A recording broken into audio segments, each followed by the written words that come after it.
আমরা Indian society of radiographers and technologists, যা সংক্ষেপে ISRT ত্রিপুরা চ্যাপ্টার, প্রতি বছর ওয়ার্ল্ড রেডিওগ্রাফি ডে তথা বিশ্ব রেডিওগ্রাফি দিবস উদযাপন করি।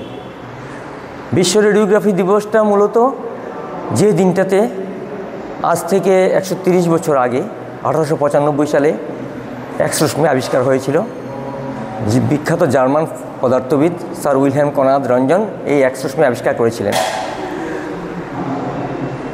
কনাদ রঞ্জনের শ্রদ্ধা নিবেদন করতে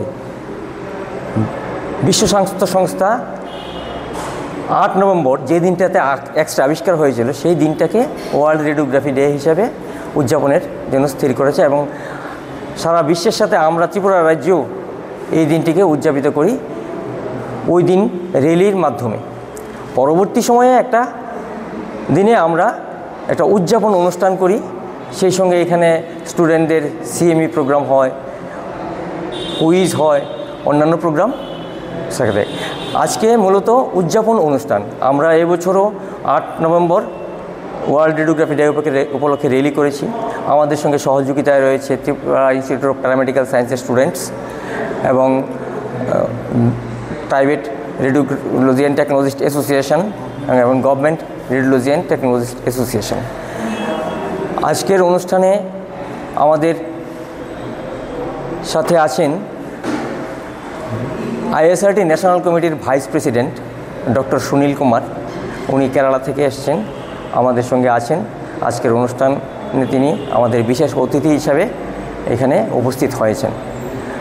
আমাদের উদ্দেশ্য যে রেডিওগ্রাফি প্রফেশনে যারা যুক্ত রেডিওগ্রাফার তথা বর্তমানে রেডিওলজি অ্যান্ড ইমেজিং টেকনোলজিস্ট, তাদের কাজের উৎকর্ষতা বৃদ্ধি কিভাবে করা যায়, তাদের কাজের গুণগত মান কিভাবে আরও উন্নত করা যায়, সেইভাবে সচেষ্ট হওয়া।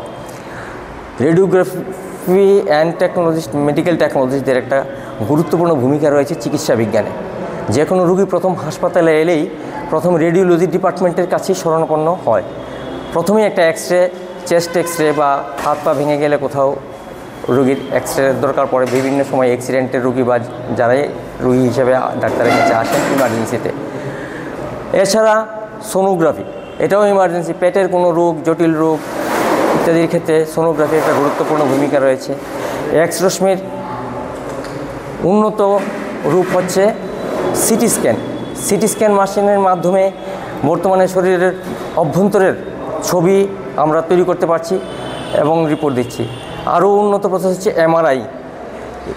আমরা যারা মেডিকেল রেডিওলজি অ্যান্ড টেকনোলজিস্ট, তারা x ray, CT scan, MRI, PET CT ইত্যাদি নিয়ে কাজ করছি।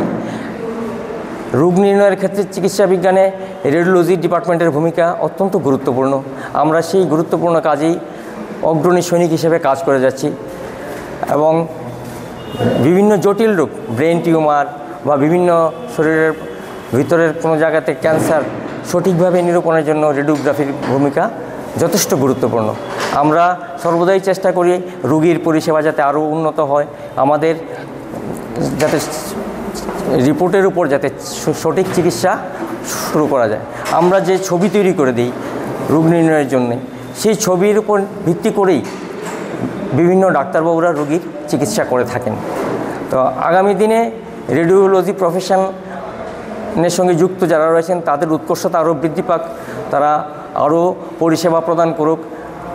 বিভিন্ন দূর দূরান্তে বা রিমোট অঞ্চলে যারা রয়েছেন, স্বাস্থ্য বিভাগের উদ্যোগে বিভিন্ন গ্রামাঞ্চলে এক্সরে মেশিন বসছে, ওইখানে আমাদের রেডিওলজি অ্যান্ড ইমেজিং টেকনোলজিস্টরা সার্ভিস দিয়ে যাচ্ছে। আগামী দিনে এইভাবেই আরও পরিষেবা বৃদ্ধি হবে।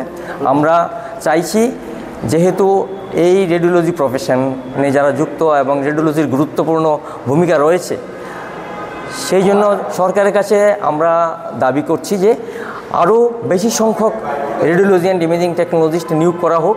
কারণ আমাদের এখানে একমাত্র ত্রিপুরা ইনস্টিটিউট অফ প্যারামেডিক্যাল সায়েন্সেই এই রেডিওলজি অ্যান্ড ইমেজিং টেকনোলজিস্টের কোর্স পড়ানো হয়। এখান থেকে প্রতি বছর 50 জনের মতো ছাত্রছাত্রী পাস করে বের হয়ে যাচ্ছে, অনেক বেকার হয়ে আছে।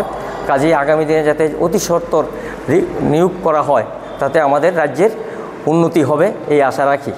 ধন্যবাদ। সুমন কুমার ঘোষ, আমি বর্তমানে